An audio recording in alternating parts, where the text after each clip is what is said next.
Tá transmitindo ao vivo para o Brasil inteiro? Ninguém vai perceber que por sua culpa a gente demorou mais de... Ah, então ótimo, beleza. Nem eu seria eu que falaria para o Brasil todo isso, é claro. Bom, boa noite, desculpa a brincadeira aqui com o Paulo, que a gente estava realmente esperando manter, né, esse contato, porque o Clube dos Autores está transmitindo todos os eventos que acontecem na FLIV ou no FLIV, né, para o Brasil inteiro, para quem queira assistir na internet. E estava tendo esse problema técnico aqui, mas já resolveu. Eu queria, em primeiro lugar, agradecer o convite para essa parceria que a gente estabeleceu com o FLIV e o Centro de Apoio ao Escritor, que é um centro de apoio que existe dentro da Casa das Rosas de São Paulo, que é uma instituição do governo do Estado de São Paulo, né, ligada à Secretaria do Estado da Cultura e administrada por uma organização social chamada Poieses, com a qual nós trabalhamos. Eu sou diretor da Casa das Rosas, meu nome é Frederico Barbosa, e também fui convidado para ser o patrono da FLIV esse ano, que me deixou muito honrado, né? E realmente acho que o trabalho que está sendo feito aqui em Votuporanga, através do festival, né, do FLIV, é um trabalho muito sério e que acho que todos vocês, toda a cidade está de parabéns, as pessoas que participaram, que estiveram presentes, né, e que estão presentes a todas essas coisas que acontecem e que ainda acontecerão até o dia 10. Então, eu queria agradecer o convite e parabenizar, evidentemente, a Prefeitura, a secretária, a Silvia Rodolfo, a Cibele, que inventou essa brincadeira toda, e que está lá atrás de cadeira, né, para as pessoas sentarem, ou seja, uma pessoa que inventa, que faz e que também trabalha cotidianamente para que isso dê certo, né? Acho que esse é um exemplo bacana para todo mundo, né? Em cultura, a gente trabalha com cultura e a gente sabe que não adianta você inventar e tal, porque é sempre muito difícil, é sempre muito precária, né, a situação de quem trabalha com cultura nesse país.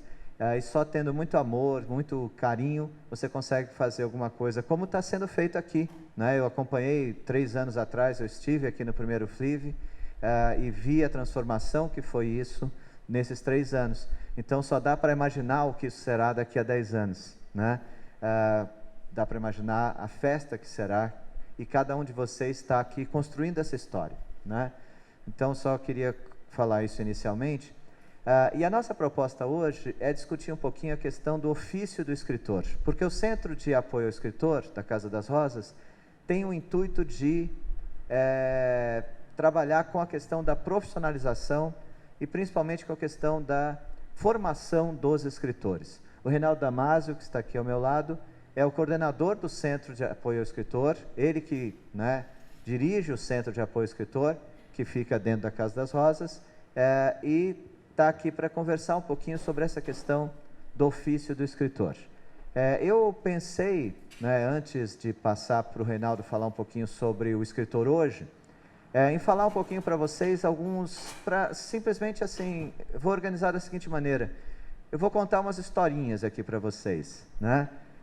E para a gente localizar um pouquinho como é que é o trabalho, a profissão do escritor hoje no Brasil, pensando na profissão do escritor através dos tempos, né? Em alguns momentos que a gente pode apresentar para vocês, né? Estou falando alguns momentos que a gente pode apresentar para vocês, porque eu estou fazendo um trabalho assim, que é coletando informação de como era o trabalho, o ofício do escritor, no transcorrer dos tempos em todos os lugares, né? Desde a Grécia clássica, pelo menos, até hoje, né? Então, eu queria começar apresentando para vocês como é que era a situação em 2 aspectos na Grécia clássica, né? Em 518 a.C., nasceu um moço numa cidade chamada Sinocéfalos, na Beócia, na Grécia, um moço chamado Píndaro. O Píndaro, poeta, ele se especializou em fazer poemas para vencedores de Jogos Olímpicos. Então, é uma coisa interessante, ele fazia odes, fazia, né, não vou entrar aqui na questão de como era a poesia do Píndaro, né, mas mais a questão social, né, a questão, como é que ele se sustentava? Ele era um profissional, né, ele era um profissional poeta. E qual era a forma desse profissional poeta se sustentar? Era escrevendo para ganhadores dos Jogos Olímpicos inicialmente e depois para algumas pessoas que o chamavam e encomendavam a ele poemas, né? Então ele funcionava como hoje em dia, por exemplo, pensando aqui nos nossos amigos João e Oná, né? O arquiteto trabalha, né? Que você tem uma pessoa que vai fazer a sua casa, construir sua casa, chama o arquiteto para construir a casa ou muitas vezes para decorá-la, enfim.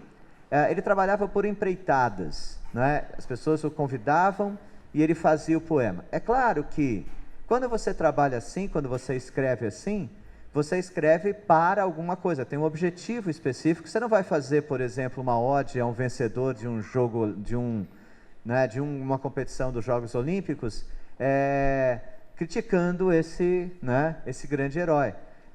Os poemas dele tinham, que ser feitos na base do louvor. Um pouco tempo depois, durante o próprio século V a.C., o século de Péricles, se estabeleceu na cidade de Atenas um sistema muito interessante de sustentação de alguns escritores, né? E qual era esse sistema? Havia o Festival de Dioniso, que marcava o início da primavera, e nesse festival havia o concurso de tragédias e comédias, o concurso do teatro grego. Acho que talvez todo mundo saiba, mas acho que é muito importante colocar isso, que o teatro grego era uma competição. Os gregos inventaram o teatro como uma forma de competição, inicialmente de poemas, dos ditirambos, e depois as pessoas faziam competição mesmo. Você tinha, né, alguns escritores, dramaturgos, que eram sustentados por um grande milionário da cidade, uma pessoa muito influente da cidade, que adotava esse escritor e que, na verdade, financiava durante um ano a montagem de uma peça que era apresentada durante uma trilogia. Eram 3 peças, né, costuradas, que eram apresentadas durante o Festival de Dioniso. Seja na tragédia, por exemplo, Ésquilo, Sófocles, Eurípides, né, que são os dramaturgos que nos restam, cujas peças ficaram para a gente, eram sustentados pela cidade de Atenas, mas dessa maneira, não pelo Estado, né, mas eram sustentados por pessoas que se interessavam em financiar esses escritores, e se ganhavam, tem até hoje na cidade de Atenas restante desses monumentos, né? Mas havia uma rua em que você tinha vários monumentos para os ganhadores, né, do Festival de Dioniso. E os monumentos não eram em homenagem ao poeta, eram em homenagem àquele sujeito que financiou, né? E os caras viviam em torno disso durante um ano inteiro. Vejam que lá no século V a.C., como é que era que o poeta se sustentava? Através, né, da importância dessa competição, da importância social que havia a competição do teatro, que sustentava os poetas trágicos e os cômicos, sendo que os cômicos, Aristófanes é o que nos resta, né, como grande comediógrafo, os cômicos tinham essa licença para criticar a sociedade. Então você sustentava um sujeito para depois ele fazer 3 peças criticando a própria sociedade, né, que o estava sustentando. Alguns exemplos só, como eu falei. Em Roma, né, nasceu um rapaz, né, em Roma no ano 70 a.C. Então já estou pulando aí 500 anos praticamente, né? Um rapaz chamado Caio, ou Gaius em latim, Cilínius Mecenas. É uma pessoa, né? Existiu esse homem, né, chamado Caio Mecenas, que serviu ao rei Augusto e conseguiu convencer o rei Augusto de que, sustentando alguns escritores, alguns poetas especificamente, né, como Horácio, Virgílio, Propértios, ou seja, os grandes poetas do seu tempo. Sustentando esses poetas, eles poderiam tornar o Augusto um imperador lembrado para todo sempre. E a ideia do mecenas é que, à medida que você sustenta, que você dá condições aos artistas de fazerem alguma coisa, aos escritores, eles vão perpetuar a memória daquele momento e, portanto, a memória do rei Augusto. É muito curioso, né? Porque já é um pouco diferente. Aí você tem um homem que resolve sustentar vários. O nome, o termo mecenas, né, que a gente tem até hoje, existe no Brasil hoje em dia a lei do mecenato, né, chamada assim, lei do mecenato, vem desse cidadão, né, que nasceu em 70 e morreu em 8 a.C., né, morreu com 62 anos de idade, e que fez, né, sustentou os maiores poetas do seu tempo naquele momento.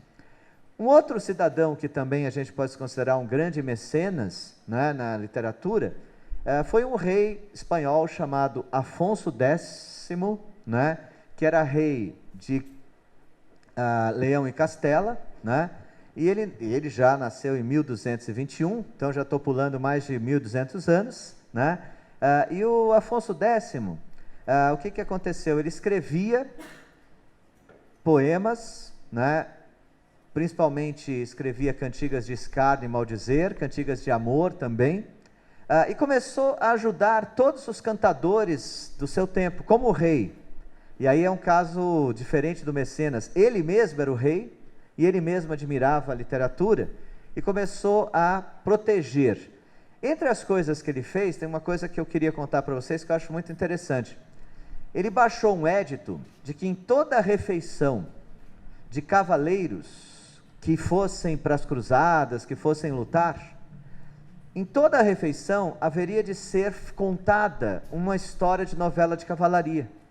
Então o que ele criou? Ele criou um mercado para a novela de cavalaria, né? As pessoas tinham que escrever, tinham que anotar essas histórias para que fossem faladas nas refeições dos cavaleiros.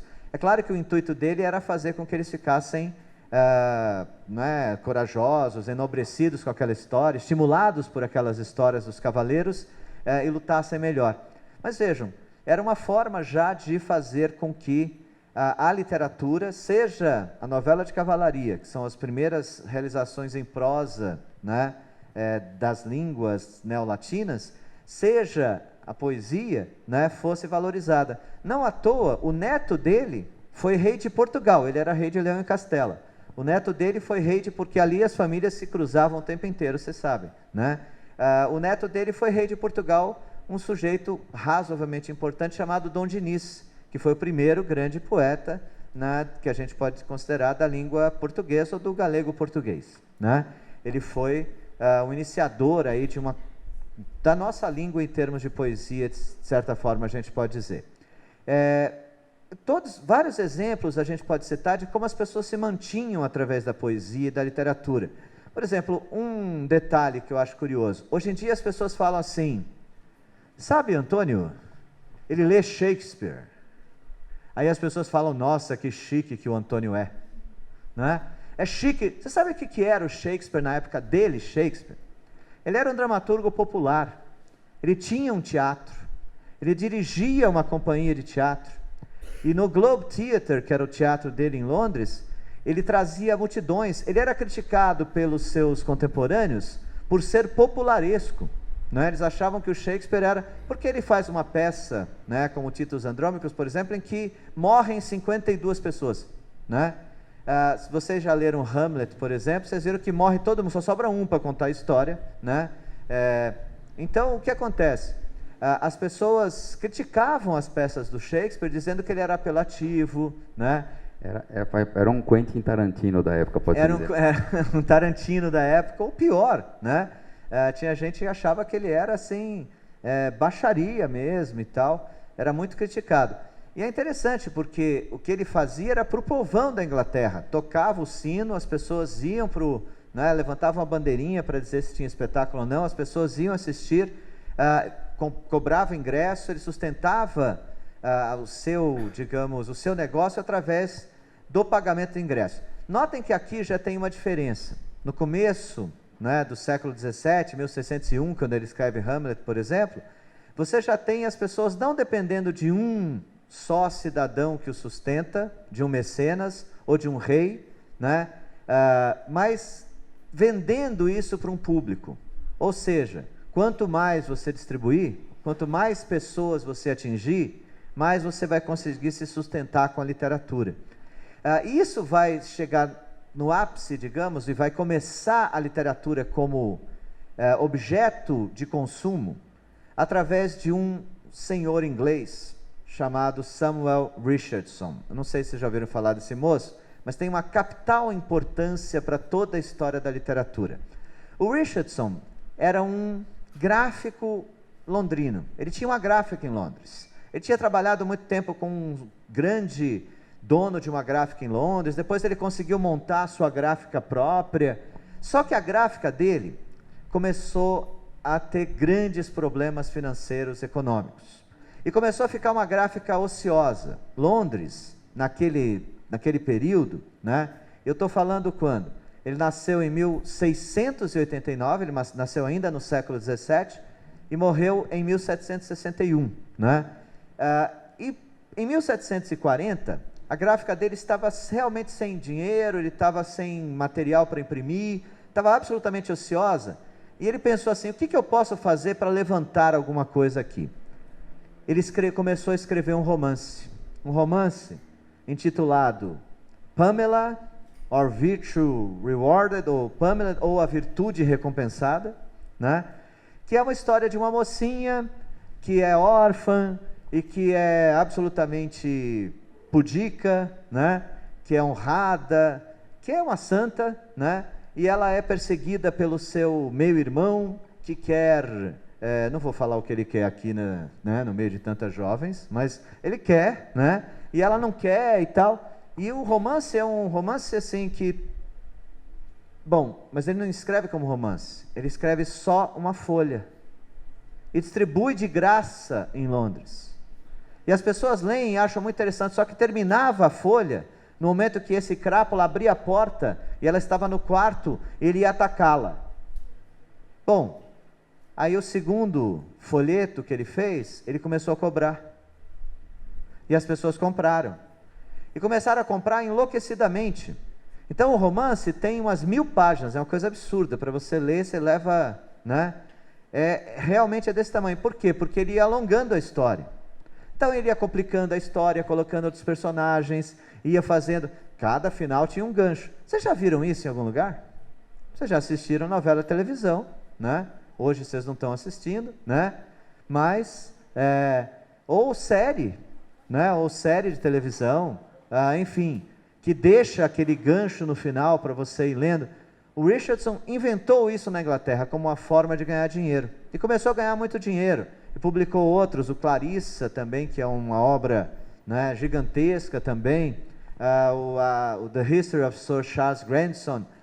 Então, entre 1740 e 1761, quando ele morreu, nesses 20 anos, ele iniciou toda uma trajetória na literatura ocidental, que é essa de você vender as histórias e manter o interesse das pessoas e cativando o interesse das pessoas.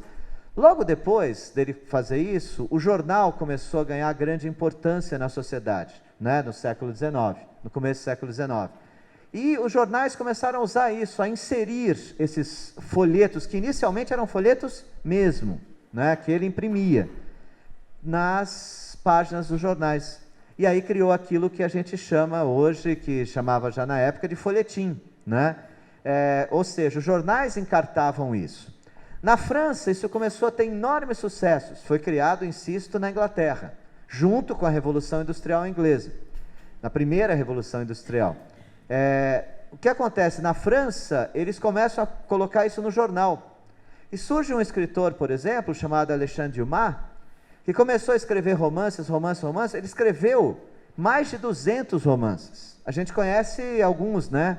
Os Três Mosqueteiros, O Conde de Monte Cristo, A Tulipa Negra, né? Toda a série dos Três Mosqueteiros, né? O Homem da Máscara de Ferro, tem vários romances que ficaram bem conhecidos, Mas ele escreveu mais de 200. E ele, depois de um determinado momento, ele parou de escrever todos os seus romances. O que ele fazia? Ele dava uma sugestão, ele tinha uma equipe de escritores que escreviam, e quando terminavam o romance, entregavam para ele e ele aprovava o romance. Ele criou uma produção em série de romances, né? Isso em pleno século XIX na França, né? O Alexandre Dumas.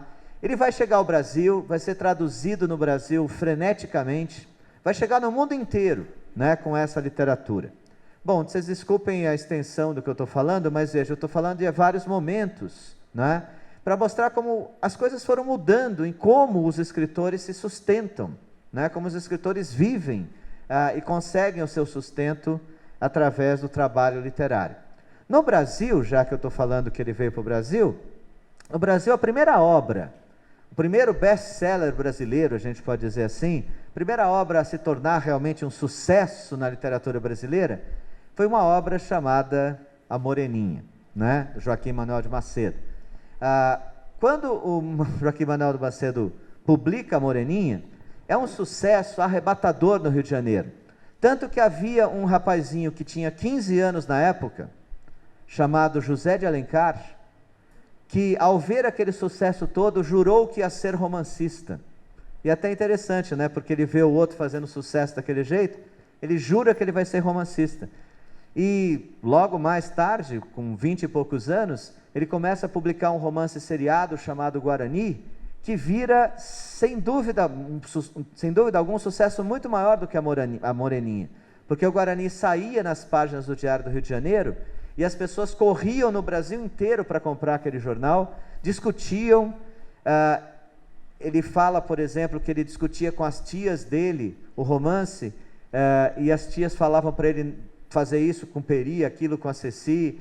Ou seja, a opinião pública começava a mudar a própria história do romance, né? Ele conta que ele queria fazer o Peri morrer, mas a tia dele falou que não podia de jeito nenhum, né? Então ele, não sei se vocês já leram, tem aquele fim que é assim, o Peri e a Cecília vão arrastados pela correnteza e você não sabe o que vai acontecer com eles, né? É maravilhoso o final, é um final aberto, digamos assim, né?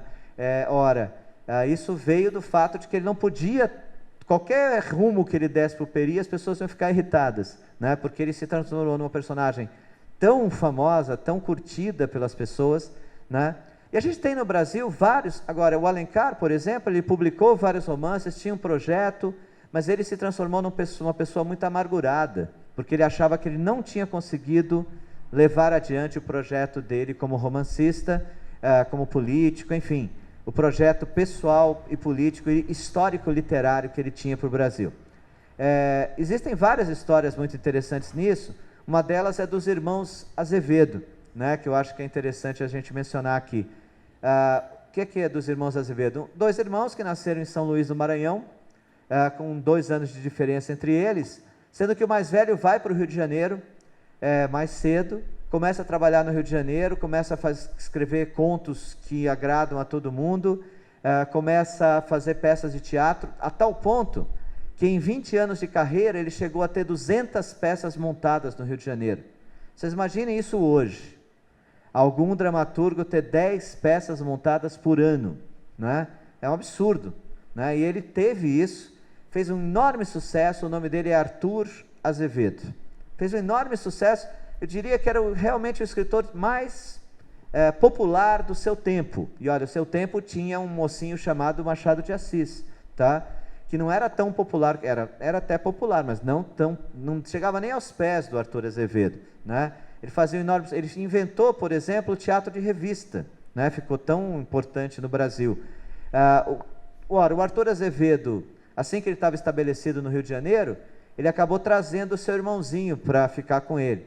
Ele tinha uma peça chamada Maria Gandu, que fazia tanto sucesso, ele só apresentava o irmão para a sociedade carioca, dizendo que ele era o tio da Maria Gandu, né? Então as pessoas conheciam o irmão do Arthur Azevedo, conheciam o tio da Maria Gandu, e não sabia que aquele rapaz chamava-se Aloysio Azevedo, né? Que escreveu um romance lá em São Luís, chamado Mulato, absolutamente importante na história da literatura, e que em 1890 ia escrever, sem dúvida algum, dos maiores romances da história da literatura brasileira, titulado O Cortiço, né? O Arthur Azevedo fazia enorme sucesso, o Aloysio queria fazer, não conseguia, e depois de um determinado tempo parou de escrever, né? Era evidente que ele queria fazer o sucesso do irmão, fazer alguns romances que eram claramente apelativos para fazer sucesso, não conseguia, aí voltava e fazia um romance bom. Então o que aconteceu? Ele acabou largando a carreira e morreu absolutamente frustrado. É muito curioso, porque talvez aqui dentro tenha muita gente que leu o Curtiço, ou que ouviu falar de Aloysio Azevedo na escola. Ninguém ouve mais falar do Arthur, né? Tudo bem, ouvi porque eu estou na faculdade não vale, né?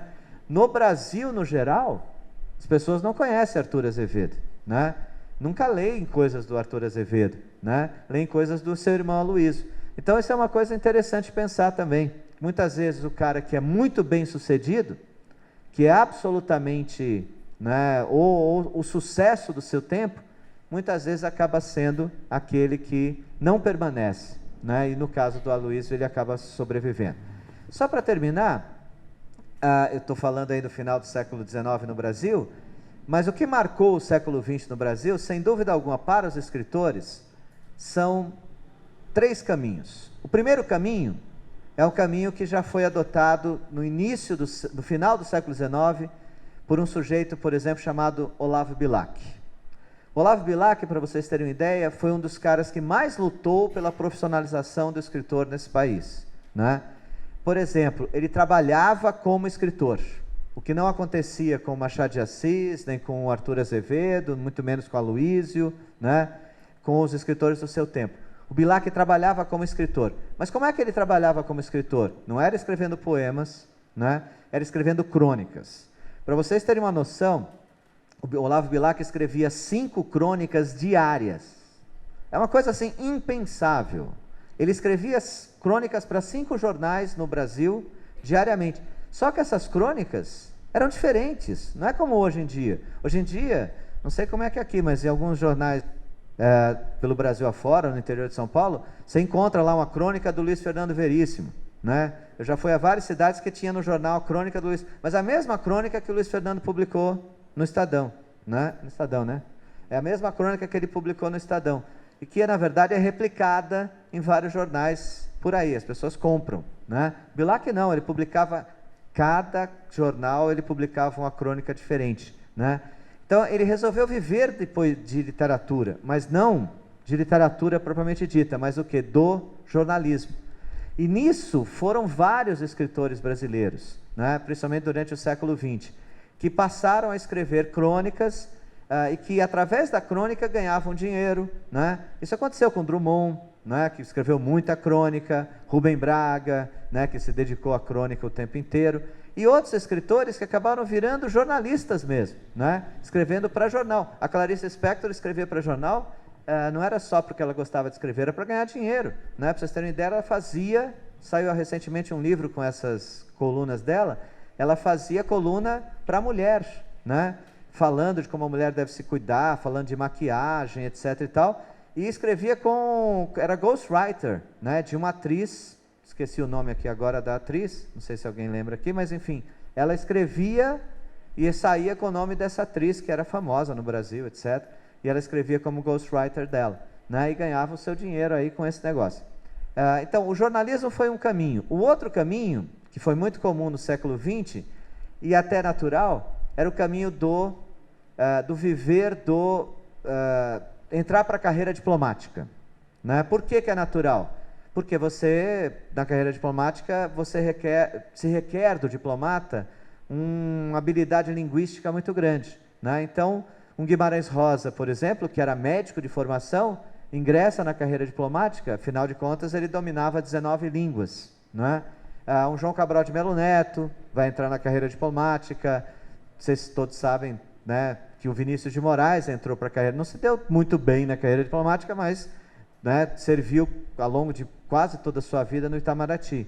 Então você tem vários outros. Érico Veríssimo era diplomata, né? A Clarice, o marido era diplomata, né, o Mauri. Então ela viveu muito tempo através disso também com o marido. Enfim, a quantidade de escritores que se dedicaram à carreira diplomática é muito grande, o que é natural. Então o jornalismo e a diplomacia foram caminhos muito comuns no século XX. E eu diria que de meados do século XX para frente, a carreira universitária passou a ser outra forma de muitos escritores se sustentarem. O cara quer ser escritor, então ele vai fazer um mestrado, vai fazer letras, vai fazer um mestrado, um doutorado, vai ensinar na universidade. Hoje em dia a gente tem grandes escritores que até hoje se dedicam apenas a escrever, porque são escritores já tão famosos que podem fazer isso. Por exemplo, o Cristóvão Tesa, né, que é um grande romancista e que é doutor, escreveu uma tese sobre Bakhtin, dava aula na Universidade Federal de Santa Catarina. O Milton Atum, né, também fez uma carreira universitária e hoje em dia não dá mais aula na universidade. São formas que as pessoas têm de se sustentar sem ser só através da literatura. Agora, o que tem surgido hoje é que tem muito escritor no Brasil hoje que está vivendo da literatura. Eu estava conversando com o Reinaldo hoje, eu estava falando para ele, poxa vida, os nossos ídolos nunca sonharam, eu acho, em viver da literatura, coisa que a gente está fazendo. O que eu estou falando está fazendo não é vivendo de direito autoral, nós somos poetas, né? Então está longe disso. Mas vivendo, trabalhando na Casa das Rosas, criando um centro de apoio ao escritor, sendo editor, escrevendo resenha aqui, fazendo coisas, ou seja, de certa maneira, vivendo em torno da literatura, não especificamente do direito autoral, mas de várias atividades que a gente exerce através da literatura. E isso, né, é uma coisa que ficou cada vez mais possível nesse século XXI.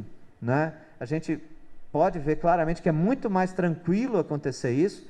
Estava aqui na discussão com o Sérgio Vaz, com o Marcelino Freire, e eu perguntei isso para eles.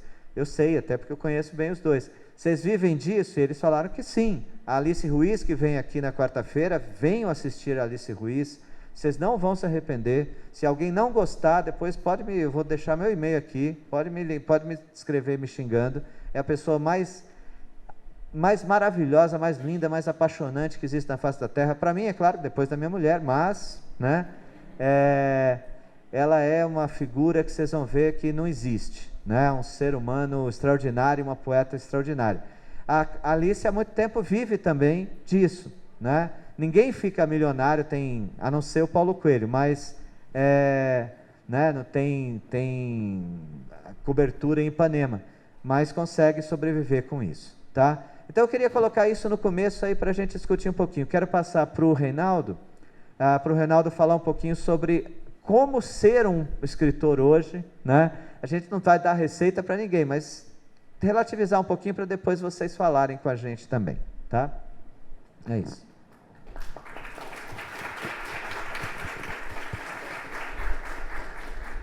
Bom, boa noite a todos.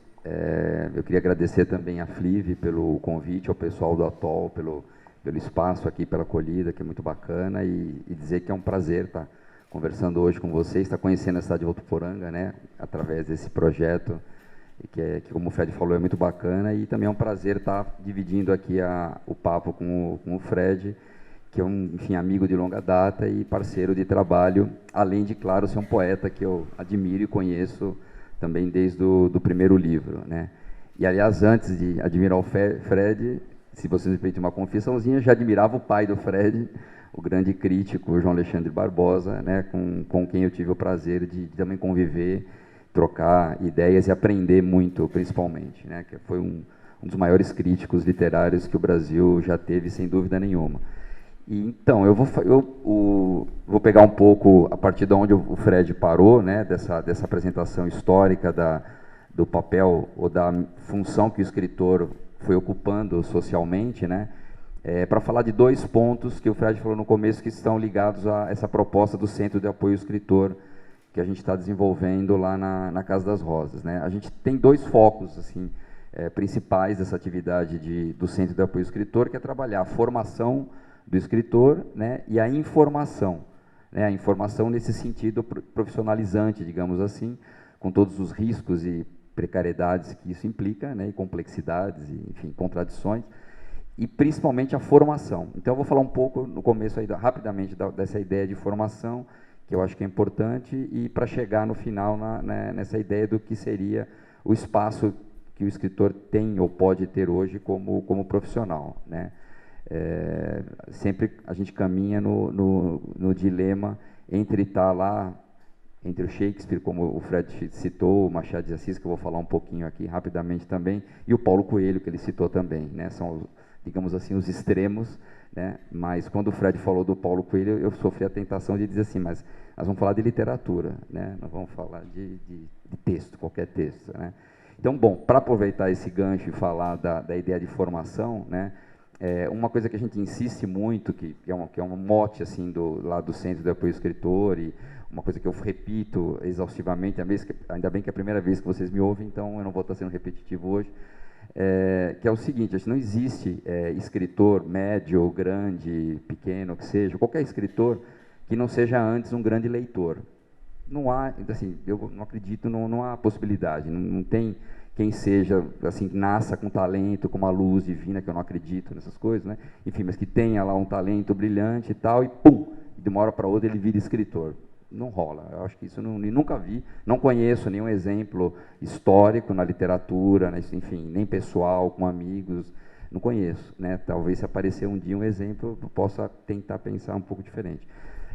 Então, para alguém virar um escritor, se tornar um escritor, seja um escritor profissional, seja para trabalhar com literatura, para ensinar literatura, que é tão importante quanto fazer literatura, né? Porque a gente tende a... outro fetiche que aparece, que a gente lida muito diariamente, né? A coisa do glamour, né? Como se a literatura conferisse algum brilho especial à pessoa, fosse uma coisa glamurosa, né? Tal, que é um outro equívoco que é muito comum, né?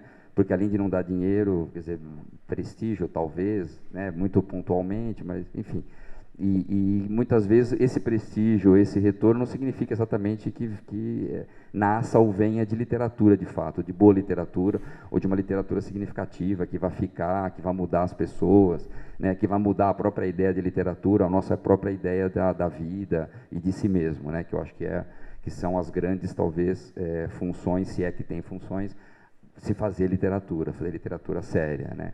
Então, quer dizer, todo escritor, quer dizer, parte desse princípio, né, de que ele vai ler, ele vai construir um repertório.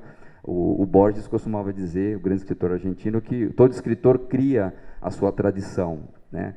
Todo escritor, ele estabelece um parâmetro para si mesmo, a partir daqueles autores que ele lê, que ele digere e que ele acaba transformando numa linguagem própria, né? Nessa própria tradição. Então, não é que assim, tais e tais autores vão resultar em tais e tais escritores no passado, vão resultar em tais e tais escritores hoje. O Borges sempre, muito ironicamente, né, criou essa ideia de que cada escritor cria os seus antepassados, porque, claro, ele parte dessas leituras, né?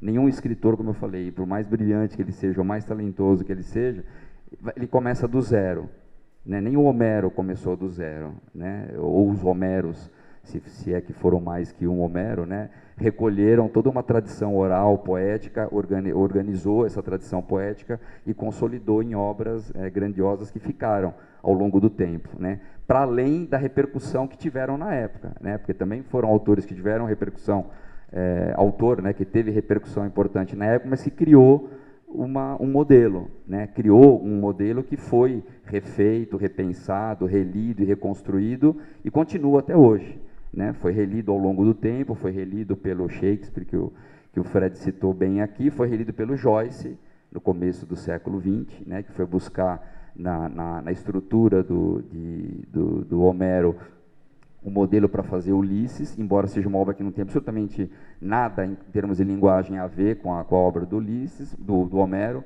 mas foi de lá que nasceu, digamos, a estrutura, né, a espinha dorsal narrativa do Ulisses. Só que os autores que o Joyce estava enfrentando, com os quais ele estava lidando, né, lendo, relendo e brigando, eram os grandes autores naturalistas do século XIX. Né, que criaram esse modelo de narrativa que tentou abarcar o mundo, né, tentou explicar, mostrar ao mundo para a gente como um grande espelho o que seria esse mundo, né, que é a grande pretensão dos grandes romancistas do século XIX. E é com eles que com todos, digamos assim, ou com a ideia que está por trás desses romancistas, né, da proposta, cada um com o seu modelo, que o Joyce foi lá e falou, peraí, mas eu vou pegar isso aí, vou virar de cabeça para baixo, vou virar pelo avesso, e foi exatamente o que ele fez, né? Então, a grande obra literária, além dela ser ou a obra literária de modo geral, além dela ser uma releitura sempre de uma tradição, uma releitura das grandes obras do passado e do próprio momento, ela também é sempre uma obra em construção, né? O escritor, quando ele está... O escritor de verdade, tá? Eu estou falando aqui escritor mesmo, assim, né?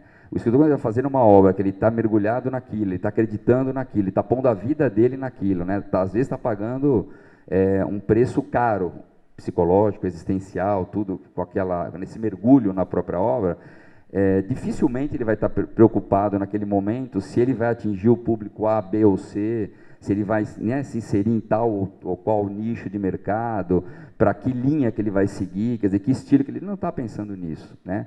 Ele está pensando em dizer uma coisa, em dizer uma experiência que pode ser pessoal, pode ser histórica, pode ser subjetiva, pode ser objetiva, enfim, qualquer que seja a experiência, está tentando dizer essa experiência de uma forma muito singular, né? Como se ele falasse assim, olha, só eu vou ter a condição de escrever e de contar essa história, ou fazer esse poema, ou dizer essa palavra, ou arranjar essas palavras desse jeito, né? Isso custa caro pessoalmente, né? Assim, emocionalmente, existencialmente, não é uma coisa que seja tão simples e tão fácil. É sempre uma obra em construção, que você nunca sabe, quer dizer, o escritor nunca sabe que resultado vai ter aquilo, né? A ideia de sucesso, de fracasso, de êxito, né, de retorno, então é uma coisa muito ambígua, escritores não sabem disso, né, quando estão fazendo a obra, ou pensam muito pouco. Basta a gente lembrar um exemplo, que acho que todo mundo conhece, exemplo clássico, de um autor que era bastante atormentado com o mundo, consigo mesmo e com a própria obra,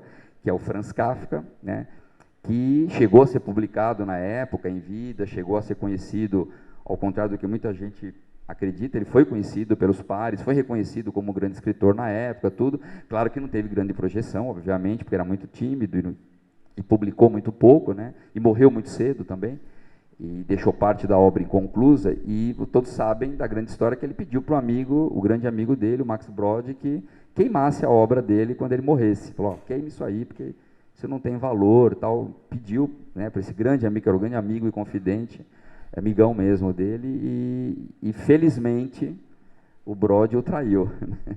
Para nossa sorte, para a história da humanidade, da literatura e da cultura, ainda bem que a sensatez baixou, né, no Brod, que depois que o Kafka morreu, ele falou assim, não vou ser louco de queimar isso, porque é uma obra única, né, singular para a humanidade.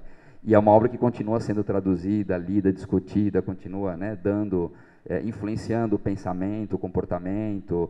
Não faz, ela não fez, dificilmente fará qualquer revolução, não vai mudar o mundo tal, mas certamente vai continuar ao longo do tempo mudando consciências, que é o grande foco, né, das obras de arte de modo geral, não só da literatura, né? Então, graças a essa traição de amizade, feliz traição, né, a gente tem acesso à obra do Kafka. É um autor que continua sendo traduzido para todos os idiomas, lido, pensado, como eu falei, continua influenciando corações e mentes, mas não é um best-seller, ele jamais será, né? Mas é um livro que certamente vai continuar ao longo dos séculos, né? Como disse o Ítalo Calvino, que é um outro grande escritor, naquela definição dele dos clássicos, né? Ela vai continuar dizendo coisas novas para novos leitores que surgirem, né? Uma das definições do Calvino, talvez algum de vocês conheça, aquele livro maravilhoso, Por que Ler os Clássicos, né, que ele dá as teses sobre os clássicos, ele diz isso, que um clássico é aquele livro que nunca deixa de dizer o que ele tem para dizer, né? Então, toda vez que a gente pega um livro, toda vez que eu quero dizer, toda vez que uma nova geração, que novas pessoas diferentes, de culturas diferentes, de línguas diferentes, tal, pegam aquele livro e leem, vão descobrir coisas diferentes naquele livro, coisas novas. Isso é uma boa definição para um clássico, né? Para um livro que continua dizendo ao longo do tempo coisas que parece que ele tem para dizer e que nunca esgota, né? Ao contrário de outros livros mais imediatos, como a gente está bastante acostumado a ver, que tem outro propósito, né? E outra finalidade, digamos assim, mais objetiva, mais pragmática, mais mercadológica, o que vocês quiserem, né? Que dizem pouco e só aquilo mesmo e acabam na última página. Você acabou de ler, ele acabou de dizer o que ele tinha para dizer e, né, bola para frente até o próximo modelo de best-seller. O Fred citou o exemplo dos irmãos, né, Azevedo, e falou do Machado. O Machado era um exemplo que eu tinha anotado aqui para comentar com vocês. O Machado de Assis foi um exemplo bastante ilustrativo também dessa situação, que foi um autor que teve projeção, né, ele criou a Academia Brasileira de Letras, ele publicava em jornais, ele era disputado pelos jornais, assim como Olavo Bilac, para escrever crônicas, e ganhava muito bem para isso, embora ele não vivesse disso, era funcionário público de carreira, né, como a maioria também, que né, uma outra corrente, é que aí não está relacionado diretamente com a atividade literária, mas como o Fred falou da atividade diplomática, a gente poderia acrescentar esse quarto elemento, que é o trabalho como funcionário público, né, que tem sido uma grande saída, não só para escritores, mas para artistas, enfim, né, intelectuais, de todos os matizes na história da cultura brasileira. Né? De certa forma, o Estado, ainda hoje, né, com as leis de incentivo, tudo ainda exerce esse mecenato, né? Ou essa possibilidade de a pessoa sobreviver e ter um tempo para produzir a sua obra, já que diretamente da obra, dificilmente ela vai conseguir sobreviver. O Machado de Assis teve um sucesso, né, relativo na época, embora não fosse um best-seller, porque na época, quem era o grande best-seller era um cara chamado Coelho Neto. Né? O Coelho Neto, sim, era um escritor que também fez mais de 100 livros, publicava em jornais, vendia muito, era considerado o príncipe, o grande romancista, o grande poeta, tal, e era um escritor prolífico, produzia muito e era reconhecido e chegou a ser realmente um best-seller na época, só que também desapareceu. Né? Quem lê o Coelho Neto hoje, se não para fins de pesquisa literária, de história da literatura. É um autor que se deve ler, inclusive. Eu leio por questão de ofício, tudo. Não. Mas se vocês compararem o Coelho Neto com o Machado de Assis, com o Lima Barreto, né, com esses autores da época, é de dar risada. Né? É um autor datado, né? Um autor que escreveu para aquele momento e tal. O que é justamente diferente do Machado, né? Que se a gente pegar os romances da primeira fase do Machado de Assis, que eram romances muito bem escritos, que tinham ali elementos interessantes, né, que apontavam para uma ou outra novidade ali, mas, no geral, como romance, eram absolutamente parecidos com o que se faziam na época, estavam absolutamente inseridos na época, os primeiros romances, né? Quando ele publica o Memórias Póstumas de Brás Cubas, também nessa forma de folhetim, né, em capítulos do jornal, um romance fragmentado como aquele, né, experimental, muito experimental para a época, né? Ele causou um puta escândalo, né, naquele momento. Foi mais ou menos como o poema da Pedra no Meio do Caminho, do Drummond, já depois do primeiro modernismo. Né. Muitos críticos caíram de pau, falaram, o que é isso? Você está tirando... Como é que um romance tem um capítulo que tem pontinhos, não tem nada, ou tem uma frase só, ou o narrador está morto, já começa desde o princípio a dizer que como morreu e vai contar a sua história. Tá? Esse cara está tirando uma da nossa cara, os críticos mais durões da época, e grandes críticos, hein, críticos importantes, tal, caíram de pau em cima do Machado e tal, e outros não, né, os mais, digamos, sensíveis, né, um pouco mais flexíveis, não, esse cara está fazendo uma coisa diferente, é interessante, veja a narrativa, veja a forma, né, a forma aí vai ter algum sentido para isso que ele está tentando narrar, né, e a partir do Memórias Póstumas ele faz uma revolução na própria literatura, né, na dele próprio, claro, em princípio, e na literatura brasileira do século XX, e continua fazendo. Né? A gente pode ler, vocês podem ler o Memórias Póstumas de Brás Cubas hoje como uma obra rigorosamente de vanguarda, feita no final do século XIX. E não era intenção do Machado de Assis fazer uma obra de vanguarda, ele não fez nenhum programa, não assinou nenhum manifesto vanguardista, nada, tal, mas ele foi lá e fez, né? Teve o peito de fazer. E aí, claro, ao longo do tempo, essa obra continua sendo lida, como eu falei, continua sendo discutida, né, continua sendo criticada, gerando estudos, reflexões e servindo de modelo para outros escritores, né, para vários escritores brasileiros, já hoje escritores internacionais também, de outros idiomas, mas como o próprio Milton Atum, que o Fred citou aqui agora, que é um escritor brasileiro importante, atual, e que também bebe nessa fonte, entre outras, nessa fonte do Machado. E aonde que o Machado foi beber? né? Além dele estar escrevendo para esses autores, digamos no começo, igual esses escritores românticos faziam no Brasil, mas com uma certa inquietação que aparece aqui e ali, né? No modo de tratar o personagem, no modo de mostrar ou esconder, melhor dizendo, as relações contraditórias sociais, né? Já aparecia aqui e ali, mas no geral era um romance convencional, onde ele foi beber para fazer essa grande revolução interna na própria obra, nos grandes romancistas e autores também do século XIX, de outros idiomas, né? Então ele foi lá buscar no Laurence Sterne, no romance do Tristan Shandy, se vocês forem ler, já tem tradução no Brasil desse livro, feita pelo Zé Paulo Paes. É um romance absolutamente experimental, como o Machado de Assis, o Memórias Póstumas de Brás Cubas.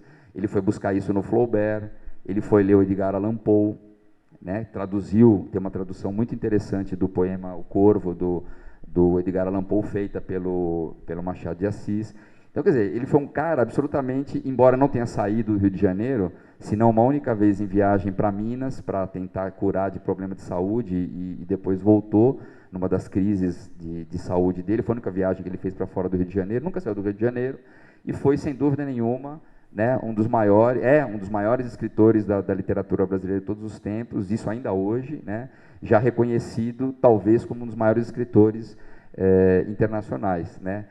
Vocês têm que lembrar que é um escritor negro, né, doente, pobre, que nasceu na favela, seria corintiano, certamente, se fosse vivo hoje. O Machado, eu não tenho a menor dúvida que ele seria um corintiano, um grande corintiano, assim como o Criolo, como Mano Brown. Tá. Não, Mano Brown é santista, né? É santista, desculpa. Mas o Criolo é corintiano. Enfim, vocês têm que pensar nisso, né? Nessa origem, foi um cara que criou a Academia Brasileira de Letras, foi um escritor disputadíssimo, né? Dividiu as atenções nos jornais com Olavo Bilac. Quando o Olavo Bilac estava se aposentando, né, foi o contrário. Quem substituiu quem? Fred, agora acho que foi o Machado saiu e o Bilac assumiu, né, uma das colunas, essas 5 que ele assumiu, uma era do Machado, que estava se aposentando, e os jornais pagavam muito caro, quer dizer, pagavam bem, né, pagavam bem para esses autores escreverem, porque sabiam que esses autores chamavam leitores. As pessoas compravam o jornal para ler o texto do Machado, ler o texto do Olavo, ler o capítulo do romance, né, do Coelho Neto, que estava sendo publicado em folhetins e tal. Então tinha essa inserção, mas como tinha o Coelho Neto, tinha o Machado de Assis, né, tinha esses que eram propostas bastante diferentes de literatura, né. Um outro modelo um pouco mais recuado, para completar essa ideia do Machado de Assis, que eu queria só usar para vocês aqui como exemplo dessa ideia de releitura de uma tradição, é o próprio Cervantes, o grande escritor espanhol que escreveu o Dom Quixote, né? A gente não combinou, mas o Fred citou o caso do romance Cavalaria, né, que as pessoas tinham que ler nas refeições e tal. E o que é o Dom Quixote, se não uma grande releitura barra pesada, assim, né, uma releitura crítica desses romances de cavalaria, que eram os romances que formaram o Cervantes, né, que o Cervantes cresceu lendo e que já estavam em decadência, era uma cultura já decadente, era um modelo já decadente, porque era uma sociedade já decadente que gerava esse tipo de romance. O Cervantes, que era um aventureiro, que era um maluco, né, participou de guerra, se acidentou, ficou ferido em combate de navios, ficou preso, né, por muito tempo, né, numa dessas experiências de prisão fora da Espanha, por conta de participar em combates de navios, enfim. Ele começou a pensar esse romance, acho que nas horas de ócio ali da prisão, e começou a escrever esse romance que ele fez e que foi muito reconhecido na época, né, embora ele não tenha ficado rico, né, porque o mercado era bem mais precário que o mercado de hoje. Hoje, certamente, o Cervantes teria morrido remediado, se não milionário, pelo menos remediado, porque o livro foi muito lido, teve várias edições e chegou a ser plagiado. Teve edições pirata, não é uma novidade de hoje, né? Na época do Cervantes foram feitas muitas edições piratas do Dom Quixote, e chegou a ser feita até uma edição, um plágio, começou a ser feito, a circular um plágio do Dom Quixote, que o obrigou a publicar um segundo volume, uma continuação, para desmentir esse plágio, e também foi bem sucedido, né? Teve várias edições, 1.000, 2.000, 3.000 exemplares na época, que eram feitos para aquele momento, né? E ele criou o modelo simplesmente do que é o romance como a gente entende hoje, né? Isso nasceu há mais de 400 anos atrás, nessa aventura, nessa releitura do Cervantes, dos romances de cavalaria que o antecederam, né? Foi daí que ele partiu para fazer como Joyce partiu, né, para fazer uma revolução na narrativa e criar um modelo que todos os escritores e todos os idiomas, né, não só do espanhol, claro, seguiram e seguem, né? E é um romance divertidíssimo, se vocês, né, se deram o trabalho de ler ou reler hoje, é um romance muito engraçado, muito divertido, que tem essa pegada, esse gancho, cada capítulo amarra para o capítulo seguinte, né? E é uma narrativa avassaladora, assim, com os fatos vão se sucedendo, né? E virou realmente um monumento da literatura, e assim como Kafka gerou um termo, né, para a nossa cultura, que é o quixotesco, assim como o kafkiano, né, que a gente usa, até sem ler o Kafka, usa o termo kafkiano para diversas situações, a gente usa o quixotesco para muito mais situações, né? Uma vez eu fiz uma brincadeira de tentar elencar as possibilidades de sentido que a palavra quixotesco em situações que ela pode ser usada, né? Desde o romântico até o maluco, né? O apaixonado, o heróico, enfim, são múltiplas possibilidades que o mesmo termo gera a partir de um romance, a partir de um personagem maravilhoso criado pelo Cervantes, né? Então isso, quer dizer, quando eu estou falando dessa coisa da formação, a gente está falando do compromisso do autor consigo mesmo, né? Eu acredito, com a sua consciência e com a linguagem. Né? Aqui, o que eu vou fazer, que acho que a grande questão que todo escritor, ou todo pretendente a escritor deve se colocar, seja poeta, contista, cronista, romancista, tal, que diabo eu vou fazer com a linguagem? Né? Tem a linguagem aqui, essa que eu estou usando para conversar com vocês, tem a linguagem literária, que linguagem literária é essa que a gente tem hoje, o que eu vou fazer com ela? Né? O que eu posso fazer com ela ainda? Né? Que torção, que mudança, que novidade, enfim, que molho eu posso trazer de novo? Essa é a grande questão. Eu acho que mais que questão de, será que eu vou agradar? Né? Será que eu vou publicar na Companhia das Letras? Será que vai virar um filme? Será que vão traduzir para o inglês? Eu vou vender mais que o Código da Vinci? Tal? Isso são questões absolutamente posteriores. Né? A grande questão do escritor, que se vender mais que o Código da Vinci vai ser ótimo, se for um bom texto, né? Óbvio, ou tanto quanto, enfim, já seria suficiente, né? O que eu vou fazer de novo com essa linguagem, o que eu posso fazer ainda com essa linguagem, não absolutamente novo, né? Mas com alguma singularidade que seja uma contribuição para tudo que já foi feito. Isso em qualquer gênero, enfim, qualquer meio, né? Agora, do outro lado disso, né, para além desse impulso pessoal, desse conflito consigo mesmo, com a consciência, com a linguagem, com o mundo, né, que é o ponto de partida de todo escritor, vem a questão do mercado, né, que é o que o Fred falou bastante, quer dizer, o que essa obra, como é que ela vai circular, para onde ela vai depois que eu fiz, né, que o autor criou e colocou no mundo, né. As possibilidades hoje, eu acho que são bem mais interessantes e mais amplas do que esses exemplos históricos que eu dei um pouco aqui, o Fred deu bastante na fala dele, né? Hoje, se ao mesmo tempo a incerteza continua a mesma, eu acho a dúvidas do sucesso ou não, da qualidade ou não, continua a mesma, né? Porque é um desafio escrever. O que vai dizer, na minha opinião, modesta opinião, o que vai dizer se esse livro fica ou não é exatamente o mercado, né? Se o álbum vai ficar não é o mercado. Claro que é um sistema complexo de recepção, que vai desde o mercado, né, da inserção desse livro em alguma editora, ou se for uma autopublicação em algum prêmio, alguma bolsa de incentivo, ou pelos próprios leitores que vai gerar interesse, né? Eu fiquei sabendo há pouco tempo, só para dar um exemplo disso, de um caso bastante conhecido, surpreendente, recente, que é o 50 Tons de Cinza, né? A gente não vai entrar aqui na discussão, claro, crítica, embora eu ache uma porcaria, mas eu não vou entrar nessa discussão crítica disso, não é o caso aqui, mas os 50 Tons de Cinza, ele começou a ser divulgado como uma autopublicação no mecanismo da Amazon, que já tem no Brasil. Já está disponível na Amazon brasileira, qualquer um de vocês pode entrar, subir o arquivo de vocês, e esse arquivo fica disponível lá gratuitamente para ser comprado pelo universo. Se comprarem, beleza, se não comprarem, ele fica lá. Você não ganha nem perde, né? Se muita gente comprar, você começa a ganhar, né? E foi o que aconteceu com 50 Tons de Cinza. Eu não sabia disso, eu achei que era um livro de laboratório, criado em editora americana, para atingir um público X e tal. E quebrei a cara, porque não foi isso. A autora colocou, fiquei sabendo recentemente disso, a autora colocou no Amazon, com esse sistema gratuito, e vendeu 250 mil ou milhões de cópias, 250 mil cópias, 250 mil cópias, milhões não, claro, no Amazon, como a versão eletrônica. Ela colocou lá, um dia ela pegou o arquivo dela, entrou, são 6, 7 cliques que você dá, e o seu arquivo está lá, o seu livro está lá, a partir do Word que você fez bonitinho lá no computador, em 6, 7 cliques você baixou, você subiu para o Amazon e estava lá. 250 mil cópias foram compradas desse livrinho eletrônico, que nasceu primeiro no Amazon, né, no book na Amazon. Fazer uma continha besta, o mínimo dos pacotes que o Amazon oferece para você vender é $1,90, acho que é o mais barato, né, que você pode vender.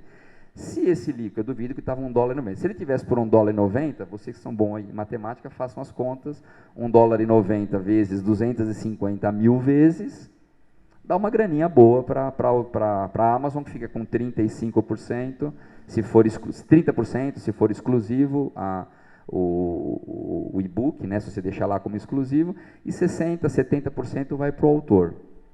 Nada mal, né, para um e-book assim, que você com 6 cliques colocou lá. Muito bem, uma editora, vendo esse sucesso, essa repercussão, chegou nela e falou, escuta, você não quer fazer um livrinho em papel? O velho e bom papel, tal. Ela falou, bora lá, vamos fazer. E fez, e virou o sucesso que vocês sabem que é o 50 Tons, né? Um processo que veio da internet, curioso, né? Nasceu na internet e foi para o papel, e virou um sucesso, e é um sucesso estrondoso, não só nos Estados Unidos e no mundo inteiro, no Brasil, enfim, no mundo inteiro, um livro que vende barbaridade, né? E que já tinha sido um sucesso como uma plataforma eletrônica, né? Só que assim, eu acho que quem está pensando em começar a escrever ou ser escritor, isso tudo é muito bacana, né? Esses exemplos são legais, animadores e tal. Mas eu acho que não é esse o mote, né? Que vai mover, que vai fazer com que você busque e se entregue de corpo e alma para uma obra, né? E as possibilidades hoje, quer dizer, são muitas, né? Além da internet, de você fazer blogs pessoais, criar, fazer editoras, né? Selo, cada um de vocês aqui pode ter um selo próprio hoje, pode fazer livros, né, com baixas tiragens, livros sob demanda, quer dizer, existem muitas possibilidades que a gente pode, né, conversar depois aqui, que ampliam enormemente a capacidade de expansão ou de circulação daquilo que cada um aqui, né, puder ou quiser publicar como livro. Agora, o que vai determinar o resultado disso, claro, é a qualidade desse texto, né? Nunca vai ser a plataforma, porque eu vou colocar num site bonitinho, cheio de efeitos e tal, não vai ser a plataforma, nem a capa, nem o projeto gráfico por si, ou uma grande editora, porque as grandes editoras têm grandes encalhes também, né? Não só sucesso, para cada um Tons de Cinza, são 10, 20 encalhes monumentais, né? Que a gente vira e mexe acha aí com uma promoção, né, de até 40%, 50% de desconto, são os grandes encalhes, que são vendidos em feiras e eventos. Então, não é isso que vai determinar, né? Eu acho que é um encontro bastante singular entre a qualidade daquilo que você está dizendo, aquele momento para o qual você está escrevendo, que pode estar ou não receptivo para aquilo que você está escrevendo, e as formas de recepção, como aquilo vai ser recebido, né? Seja por leitores das plataformas, de livro, de jornal, pelos críticos, pela universidade e pelo tempo, né? Pela passagem do tempo, que é o que vai consolidar a inserção de qualquer obra literária dentro da história. Acho que era só isso que eu tinha para falar. Obrigado. Legal, eu queria abrir aí para, se alguém quiser falar alguma coisa, eu queria comentar uma coisa antes de mais nada. Eu não sei se vocês perceberam na fala do Reinaldo que a grande insistência é o seguinte: não se preocupe em fazer sucesso, se preocupe em escrever. Enquanto ele estava falando aqui, não estava entrando no meu Facebook, não. Eu estava mexendo aqui porque eu queria achar um livro que eu vi hoje. E o livro eu quase achei, mas não, achei sim. É um livro de uma moça, eu vou falar o nome, chama-se Sônia Belotto. E o título é: Você já pensou em escrever um livro? Aí vem assim: Como escrever um livro de sucesso. Eu tô doido para comprar esse livro. Agora, aí depois eu vi que ela tem um outro livro intitulado Ser Feliz é uma Escolha. Também tô doido para comprar esse livro. Agora, não estou querendo criticar, né? De repente, mas estou criticando.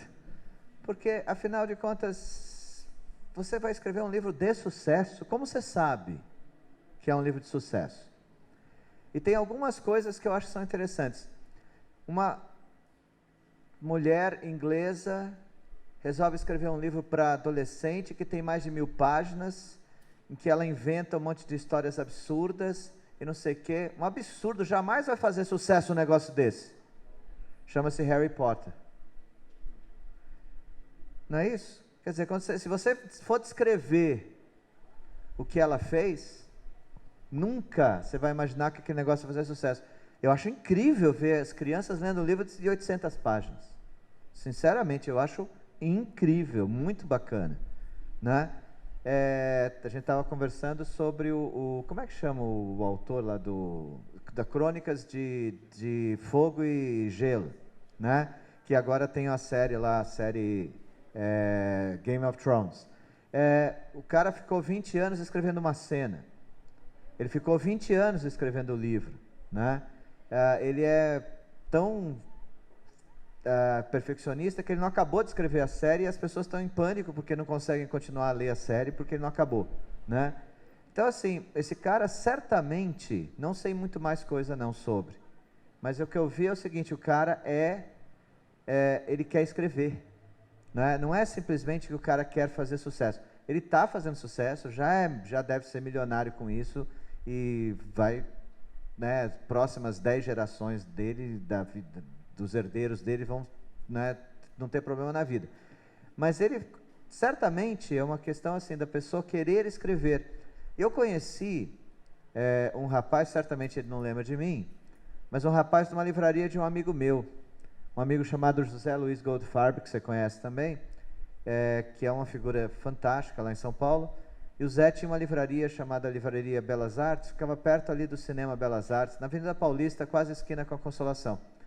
E na década de 70, final da década de 70, começo da década de 80, ele tinha essa livraria lá, e ia sempre um rapaz vender um livro lá, e eu comecei a conversar às vezes com ele, ficava fascinado porque ele tinha escrito umas letras de música com um cara que eu admirava, chamado Raul Seixas. E aí esse moço ficava lá vendendo os livros dele, ele vendia o livro, né? Eu achava engraçado, eu gostava dele, o cara inteligente e tal. Ficava sempre conversando com o Zé Luiz lá. O Zé Luiz era muito amigo dele, né? Eu acho que ele não lembra de mim, porque vocês já sabem de quem eu estou falando, né? E de repente ele ficava vendendo o livro lá, era o alquimista, né? Ele ficava vendendo o livro lá e ninguém dava muita bola. Ele tinha publicado o livro. Se alguém me perguntasse naquele momento: você acha que esse cara vai fazer sucesso? Eu nunca ia achar. Achasse, é um caso perdido, mais um, né? Como tantos do cara que publica o seu próprio livro, que tenta vender e que ninguém compra, né? O Zé comprava mais ou menos assim, o Zé tinha pena dele, comprava o livro dele, né? Essa primeira edição encalhou, né? Encalhou total. A primeira edição do Alquimista foi um encalhe. Ele chegava lá e pedia para o Zé para vender o livro e tal, e o Zé vendia. Era o único lugar em São Paulo que tinha os livros dele, naquela época. Era na livraria Belas Artes, lá do Zé Luiz Goldfarb. Então, assim, na verdade, por que eu estou colocando isso para vocês? Porque você querer escrever um livro de sucesso, falar assim, vou escrever, como ele falou, é muito comum, eu acho muito comum as pessoas escreverem um livro, me trazer e falar assim: você acha que presta? Primeiro, não tem que falar isso, né? Você acha que eu tenho futuro como escritor? Primeiro que é uma responsabilidade terrível você falar isso para alguém, né? A única resposta que eu diria é o seguinte: você tem futuro se você fizer o seu futuro, né? Se você fizer o seu futuro, assim, se você acreditar no que você está fazendo e se você realmente mergulhar dentro do que você está escrevendo, se você insistir nisso, se você tiver vontade de fazer mesmo, Fred, né? Desculpa, só para acrescentar. Imagina. E se tiver absolutamente preparado para o fracasso. Legal, você só faz sucesso se você estiver preparado para o fracasso. Acho que desde partida, estiver com o estômago e estiver pronto para errar no primeiro, ter fracasso no segundo, terceiro, enfim, e insistir. Né? Se você passar, superar o fracasso e for na frente, acho que aí... Agora, hoje, a gente vive num momento de total transformação. Na década passada, a indústria fonográfica acabou, né? Eu acho que a gente vive um momento que está próximo de acontecer da indústria editorial ou acabar ou ter uma revolução enorme. O Reinaldo falou aqui, a moça da Amazon procurou a gente, né? Falou com você, né? Comigo não. E ele estava falando que a Amazon Books entrou no Brasil para valer. E o que é que significa entrar para valer? Com 7 cliques, né, que ela falou, no seu computador, você consegue colocar no ar um e-book e você coloca o preço e aí você consegue fazer com que o e-book circule. Quem quiser comprar no mundo o seu livro, você está aqui. E aí a grande coisa é assim, você está aqui em Votu. Não precisa estar lá em São Paulo. Não precisa estar em Nova York. Você está aqui. Você publica seu livro, ele é claro que aí você faz o Huawei na internet, você faz... Aí que começa o seu trabalho também de divulgação, né? Mas você pode colocar na Amazon Books no Brasil aqui, com 6 cliques, e é de graça, né? Quando é uma pessoa física, as editoras pagam bastante. Existem, hoje em dia, formas de publicar, de autopublicação fantásticas. Existem também, por exemplo, o trabalho que eles fazem, um dos parceiros do Flive é exatamente, né, a editora o Clube de Autores, né, deu um branco total. E eles fazem um trabalho muito bacana também, quer dizer, as pessoas podem colocar o livro à disposição. No caso deles não é e-book, né, já estão fazendo e-book também, né, isso. Mas originalmente o que é? Você deixa o seu livro pronto lá e se alguém compra, eles mandam para a gráfica e a pessoa recebe em casa o livro, né? É uma venda assim. E você estabelece quanto você quer ganhar por livro vendido, né? Eu até perguntei outro dia, você não estava na mesa, eu perguntei assim, o cara fala assim, eu quero ganhar R$10 por cada livro vendido, aí vai. É claro que se o cara é maluco chegar e falar que quer ganhar R$1.000, vocês vão dar um conselho de que não é por aí, né? Espero que deem, né? Mas enfim, o cara estabelece quanto ele vai ganhar por livro vendido. Então é uma forma também de divulgar. Hoje em dia as editoras não têm mais o poder que tinham. Então as pessoas podem fazer por elas mesmas. Vamos ver, eu queria ver se vocês têm alguma questão. Ou segundo uma amiga minha, uma questão. Justamente a colocação que me veio na cabeça, que é a história da indústria fonográfica, meio com essa possibilidade das pessoas também estarem fazendo a sua produção independente e tal. Como é que funciona isso, por exemplo, no caso da literatura, em publicações, no mercado editorial, para livros? Aqui, na verdade, eu não consegui entender direito, porque eu não ouvi direito. Não,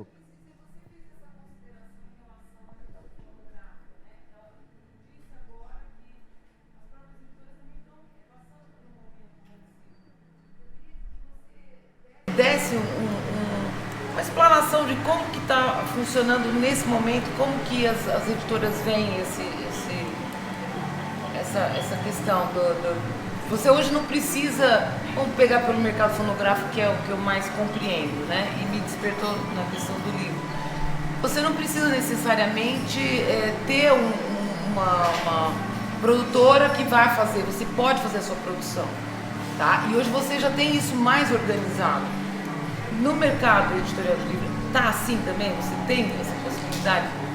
Então, eu falei um pouco no final aí da minha fala sobre isso. Eu trabalho também como editor, né, como jornalista, como crítico, resenhista, enfim, né, nessa área há mais de 20 anos aí. E existe uma mudança bastante significativa mesmo no mercado. Até, de certa forma, não tanto quanto no mercado fonográfico, que a circulação de músicas realmente ficou bastante aberta e que colocou, né, as gravadoras em polvorosa e quase que tornou o CD obsoleto. Quando eu compro um CD hoje, eu levo bronca dos meus filhos. Eles falam, você compra CD? Eu falo, compro, eu gosto de ouvir, de me dar o trabalho de ouvir a sequência daquele trabalho, daquela banda inteira, para ver se faz sentido aquele conjunto, ou se não, se é uma só outra que são legais e tal. Enfim, mas também continuo curtindo o livro, então, enfim, assumi o caráter, né, neandertal da minha cultura, né, da minha personalidade. Mas está mudando muito, assim. Você falou, como as pessoas produzem o seu próprio CD, as pessoas podem produzir o seu próprio livro, né? Assim como o pessoal do clube, né, faz a autoprodução, eu mesmo tenho uma editora pequena, muitos amigos têm editoras pequenas, que a gente faz um trabalho quase que de cooperativa, né? E para o livro impresso ainda. É um livro, então ainda está, claro, a gente já está trabalhando, começando a trabalhar com livro eletrônico, mas ainda estamos fazendo livro impresso, em pequenas tiragens sob demanda. Quer dizer, eu acho que tem como o mercado hoje está muito pulverizado, eu acho que tem um movimento ainda caótico, claro, assim, não tenho certeza nenhuma, tá? Estou dando palpite, assim, pensando alto com você aqui. Que está tendo uma adequação às novas tendências, digamos assim, do mercado, tanto do autor como das editoras, das pequenas editoras, das grandes, né? Essa publicação sob demanda é uma realidade, né? Hoje, literalmente, cada autor pode ser o seu próprio selo, o seu próprio editor, se quiser. Agora, é claro que tem formas e formas de fazer isso, tem competências e não competências para você publicar um livro, editar um livro, tal. E mais, fazer esse livro circular, como que ele vai circular, né? Há um tempo atrás, só para citar, dar um exemplo de uma leitura interessante, foi publicado um livro no Brasil de um editor, poeta, escritor, professor espanhol, que chama-se Livros Demais. É um livrinho pequenininho, uma delícia de ler, da Sumos. Chama-se Livros Demais. E ele fala justamente isso. Hoje, muitos livros, eles são feitos, felizmente, conforme o público que eles têm. Então, se você faz um livro que hoje, por exemplo, ele tem um público de 500 leitores, e esse livro chega aos 500 leitores, ele é um sucesso relativo dentro daquela possibilidade. É muito diferente de você fazer um livro, 3.000 exemplares de um livro, que você vai vender 100, 200 daquele livro. Isso é um retumbante fracasso, né? Se você faz 3.000 e vende 100, 200, é um fracasso terrível. O que você vai fazer com os 2.800 exemplares que sobraram, com papel, com custo, com espaço para empilhar isso? É uma tristeza, né? Além de quase um crime ecológico, dependendo da obra, né? E agora, se você faz 500 e aquele público atinge 500 leitores, né? Atinge mesmo, eles compram, leem, aquilo repercute, gera discussão, né? Circulação. Pô, ele aquele livro atingiu o público dele naquele momento. Ao passo que o clássico que eu falei agora há pouco, ele vai estar sempre, um dos livros mais publicados e traduzidos em todos os tempos é o Cervantes, do Dom Quixote, que até muito tempo era considerado uma obra difícil, clássica, né? Assim como Machado de Assis e tal. Acho que ele só perde para a Bíblia, como livro, como best-seller histórico, né? É o Dom Quixote. Se você perguntar para todos os grandes escritores, assim, que livro você levar, aquela famosa frase, você levaria para a ilha ou para a lua, como perguntaram para o Dostoiévski, ele falou, levaria o Dom Quixote, tá tudo ali já, né? Então, acho que o mercado ele tem muitas possibilidades, como clube de leitura, como editoras pequenas, como o próprio autor fazendo, fanzines, né, blogs, enfim, existem o próprio esquema do Amazon, como esse do Amazon, logo vão aparecer, pode ter certeza, centenas, porque aí a cópia, a competição vai gerar novos e tal. Agora, a gente está falando de uma massa de produção quantitativa, né? O qualitativo, aí vai ser o tempo que vai filtrar o que vai ficar, né? O que vai gerar agora, alguma repercussão. Já há uma grande diferença nesse século, do século passado, do final do século passado, com relação à facilidade de publicação. Até 1990, quando eu publiquei meu primeiro livro, por exemplo, era muito difícil publicar um livro.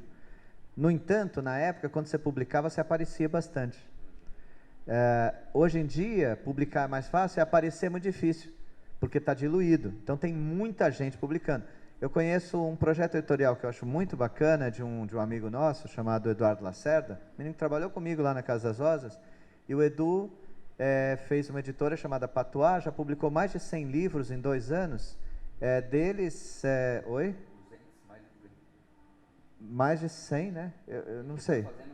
200, enfim, 100 livros por ano, que seja, 70% deles de poesia, só que as tiragens que o Edu faz são tiragens assim de 100, 200, e aí o que acontece? Quando faz um lançamento e vende 40, já pagou a edição, né? Então, assim, é outro tipo de... É uma estratégia de mercado e é uma coisa interessante, porque é uma coisa inteligente, quer dizer, se ele faz 200 livros e tem lá acordos com as gráficas, etc e tal, então o que acontece? Ele imprime a mesma coisa que imprimiria... Se hoje em dia você não precisa mais fazer como antigamente que fazia...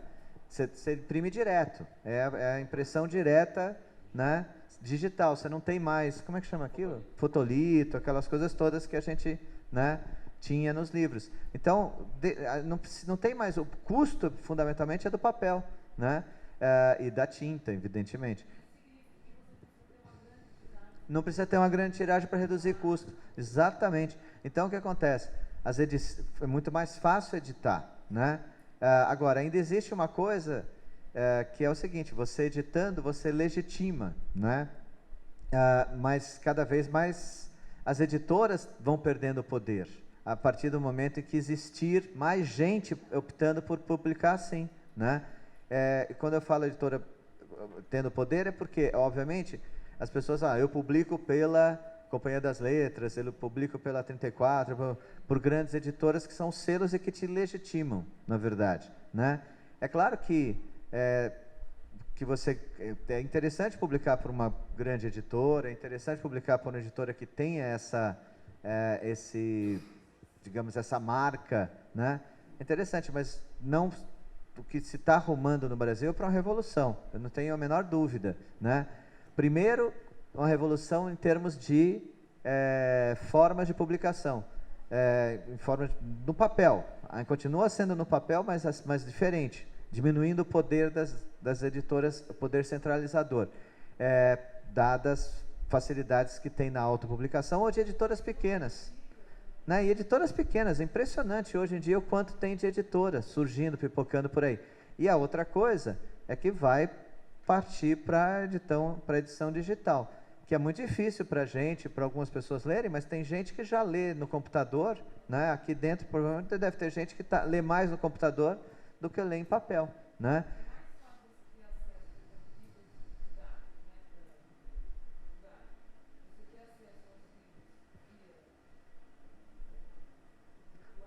E tem... Lógico. Não, e tem universidade, eu conversei recentemente com o reitor de uma universidade no Rio de Janeiro, a Estácio, né?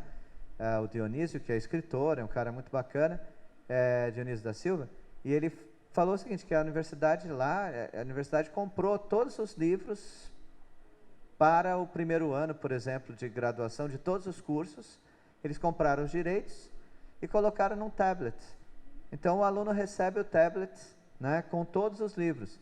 Então, esse cara que já entra na faculdade lendo o livro no tablet, né, facilitou para os professores também, né, porque eu dei aula há muito tempo, a gente sabe perfeitamente que quando você chega e fala, cadê o livro, ninguém tem um livro, é uma catástrofe, ninguém comprou o livro, né, você tem que brigar com a turma, ou não tem na editora, né, é uma catástrofe. Não, assim não. Assim facilita todo. Eles fazem uma pesquisa de quais são os livros que todos os professores usam e tal, os cursos usam, e já colocam lá no tablet e a pessoa já tem.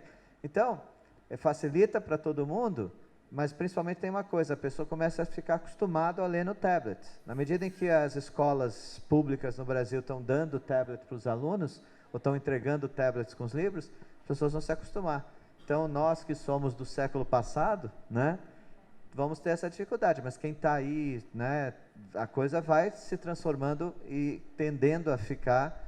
O que interessa mesmo, na verdade, tem uma coisa importante no que o Reinaldo estava falando, que no que eu estou falando. Não interessa o meio, interessa fundamentalmente é o conteúdo, né?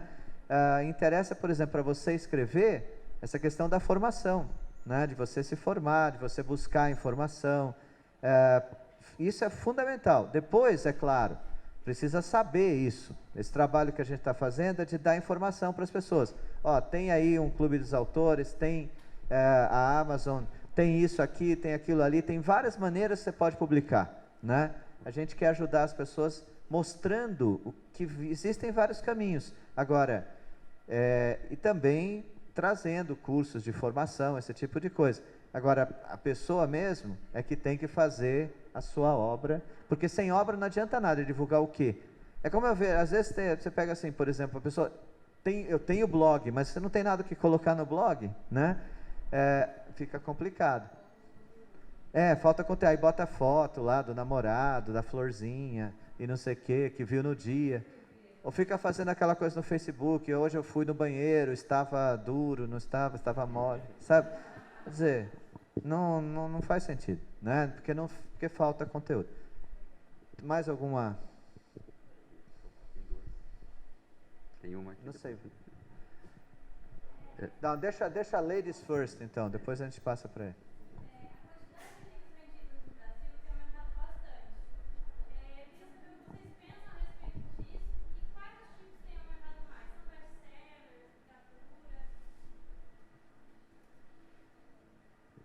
Eu começo? Então, de fato, o mercado brasileiro parece assim, bastante aquecido, né? Tem um fenômeno que as editoras grandes e médias se matam literalmente para abocanhar, que é a compra de livros pelo governo, né? Então, vocês sabem que tem editais anuais que o governo compra, e edições, e são editais públicos, qualquer editor pode se inscrever, manda as obras, preenche lá os requisitos e tal, e se o livro é escolhido pela comissão competente, são comprados milhares de exemplares, né? Então, para muitas editoras, se emplacar 2, 3 títulos, já salvou um título, às vezes, né? Numa editora pequena como a minha, um título, eu nunca me inscrevi nesses editais, mas vamos supor que eu me inscrevesse e ganhasse um título, certamente já salvava o ano, né? Quiçá 2 anos, né? Mas para editoras grandes, que têm uma estrutura maior, elas se matam para emplacar 5, 6, aí são milhares de livros, isso é um fenômeno, né? Em termos de mercado, existe realmente um crescimento de venda de livros. É curioso que não tem um crescimento de livros lidos per capita na população. Ainda é muito baixa a quantidade de livros que, se a gente for dividir a quantidade de livros que são comprados pela quantidade de brasileiros, é sempre ainda muito pequena comparado com países muito menores que o nosso, né, que tem uma leitura per capita de, sei lá, 20 títulos por ano, que já seria excelente, né, 15, 12, a gente está sempre ali 2, quando passa de 1, chega em 2, 3, já comemora, tal, né, mas não passa disso. Imagine, 2 livros por ano, como se cada um de nós aqui lêssemos apenas 2 livros por ano, estatisticamente falando, né. O que acontece é que o público leitor é muito concentrado. Então, os poucos que leem, como os malucos aqui, né, que a gente que pouco que lê, que compra, que gasta o que tem, que não tem livro ainda, né, é que mantém, digamos, claro que não é o Fred e eu só que mantemos, e vocês, o mercado. Mas tem mais outros grupos como esses que compram livros e que mantêm o mercado funcionando. Isso é outra coisa, é muito concentrada a leitura, né, ou a aquisição de livro, fora essa venda de mercadão que é o governo comprando. Agora, se você me pergunta o que vende hoje, o que vende em grande quantidade, que todas as editoras, como eu falei, médias e grandes, sonham, né, e sonham e tem pesadelo atrás disso, são os tais, os best-sellers, que hoje basicamente são livros de autoajuda, que é o que vende, né? Então, toda editora grande ou média quer ter o seu livro de autoajuda, né, ou quer ter o seu autor que faça uma série de 20 títulos como esse, né? Como ser feliz em 5 lições, né? Como encontrar a mulher ideal e viver com ela pro resto da vida, enfim, e como o casal enriquece junto, essas bobagens todas. Então, isso é o que o mercado, o que as grandes editoras querem, né? A gente trabalha e lida completamente numa frequência, digamos assim, fora dessa ideia, que é, como eu falei, a frequência da literatura, né? A autoajuda, na minha também modesta opinião, devia ser considerado um estelionato literário, porque é você oferecer uma coisa que não existe. Ninguém, assim, em sã consciência, tem a resposta do que é ser feliz, ou como ter o livro de sucesso, né? Se essa autora que o Fred citou tem a fórmula do sucesso, por que ela própria não fez sucesso? Né? Por que ela própria não é um Paulo Coelho de saias, por exemplo? É uma pergunta a se fazer para ela, né? Vamos convidá-la e falar assim, já que você tem um livro ensinando como ser bem-sucedido, né? Por que você ainda não é a Paula Coelho, né? E, por exemplo, é uma questão que me ocorre agora aqui, né? Paula Coelha. Paula Coelho, eu falei, Paula Coelho. Coelha. Coelha, no feminino, bom, claro, com respeito ao gênero, né? Então, e aí, e mesmo esses livros de autoajuda, eles também, né, você vê, tem milhares de editoras imitando, né? Depois você tem o sucesso da Cabana, aí depois vem a Tenda, vem não sei o quê, né? Lembra daquela época do empinador de pipa, não sei o que, de Cabu, era uma série de Cabu que eu não aguentava mais, então a levaria era o cachorro de Cabu, aí depois teve a prostituta de Cabu, o ceguinho de Cabu, a velhinha de Cabu, era tudo Cabu, por causa da guerra, óbvio, né? A guerra chamou a atenção, aí saiu um livro, aí virou a série de Cabu, aí depois vem a série dos vampiros, insuportável também, não acabava mais, aquele filme, né? Aí vira a série de filme horroroso, eu não sei como é que uma pessoa consegue entrar no cinema, sentar e ficar mais de uma hora vendo um filme daquele, não sei, mas enfim, mas você tem mercado, né? Então é isso que eu falei, é o outro lado da questão, que é o lado do mercado, tem mercado para isso. Então, falar, se o mercado pede, agora, quem é o mercado? São as pessoas que compram e que leem, né? Você imagine que bacana seria se a gente entrasse no metrô e tivesse todo mundo lendo a Metamorfose do Kafka, né? Porra, eu ficaria feliz, alguma revolução vai acontecer. Mas a gente vê todo mundo lendo, eu via, né? Estou usando esse exemplo porque eu via todo mundo lendo a Cabana. Você entrava, tinha mais de 3 pessoas no mesmo vagão lendo a Cabana, aí você fala, porra, aí tem alguma coisa aí acontecendo, né? Um fenômeno e tal. Mas isso é passageiro, porque esse é um produto, né? É como uma marca de camisa, um sapato da moda e tal. Todo mundo vai comprar aquele sapato porque é a moda. Aí morreu, esgotou, digamos, o potencial de mercado daquele sapato, vai vir o outro sapato, o sapato estilo vampira. Todo mundo vai comprar o sapato vampiro porque é o que, né, aquela coisa do celularzinho de soco, da personagem da novela, né? Que outro dia eu vi uma mulher, falei, que é isso? Aí depois que eu me toquei, que ela estava usando o mesmo negocinho do celular que a personagem da novela usa. Então eu falei, puta, mas que besteira isso, né? Mas isso é que mora, aí é mercado, né? Então, só que existe um público, por exemplo, que lê e que busca poesia de qualidade, né? Pessoas que vêm aqui ouvir a gente falar sobre isso, pessoas que vão na Casa das Rosas para fazer um curso de formação de escritor, né? Se vocês permitem, se puder dar um exemplo disso, a gente abriu um curso no começo do ano, que é um curso anual para uma turma de 25 alunos, a gente teve mais de 500 inscrições, curso gratuito, 8 módulos, 4 módulos no primeiro semestre, 4 no segundo, a gente abriu para uma turma de 25 pessoas, gratuito para eles, né? Cada módulo é um professor diferente, uma disciplina diferente, para desenvolver um trabalho de criação ao longo do ano, né? Com uma turma, como se fosse uma escola mesmo de escritor. Mais de 500 inscrições.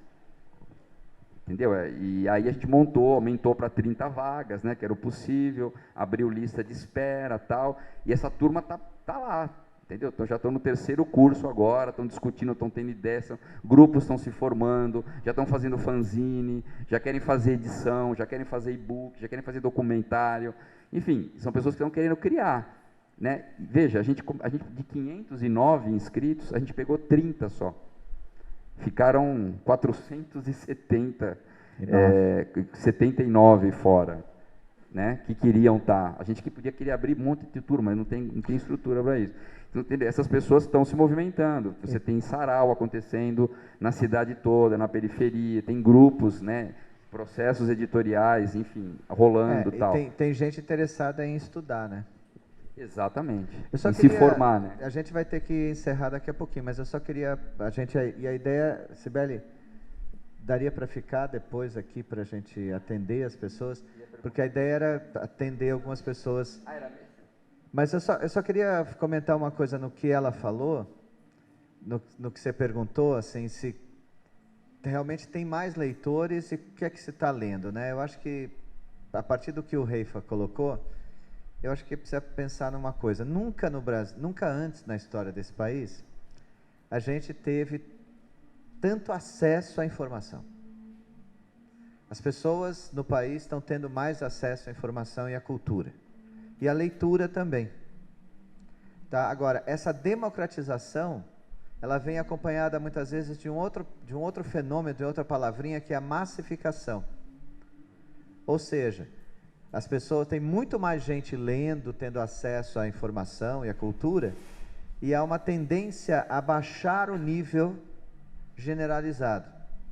Agora, isso eu acho que é uma questão pontual, do momento que a gente vive. E que a tendência é subir todo mundo junto. Porque mesmo nesses países em que tem gente que lê, cuja média de leitura é 20 livros, Inglaterra, por exemplo. Inglaterra tem um alto índice de leitura. Eu passei um tempo lá e pegava trem e ficava vendo todo mundo lendo nos trens, né? Indo de Birmingham para Londres e tal. Todo mundo lendo. Só que eu comecei a perceber o que as pessoas liam. Na época que eu fiquei lá era assim, quais são as calcinhas da Lady Di, quais é o livro sobre as manias do Charles.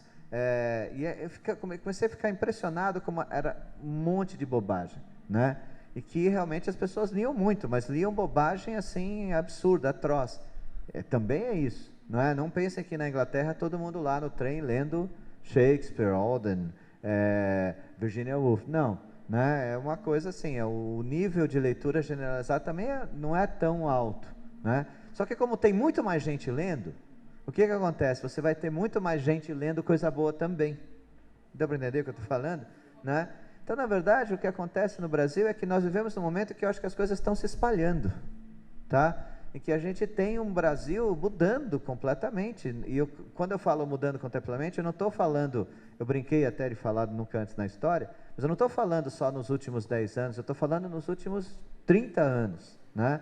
Ou pelo menos nos últimos, desde 89, desde que a gente ingressou nesse país realmente numa democracia, né? Desde aquele momento, né, desde 89, o Brasil modificou muito, né, e as pessoas têm mais acesso, ao ensino superior. Pensa a quantidade de gente, aqui deve ter muita gente fazendo faculdade, e quanta gente está fazendo faculdade cujos pais não fizeram, né? Eu pessoalmente conheço muita gente assim, né, e certamente vocês também conhecem, né?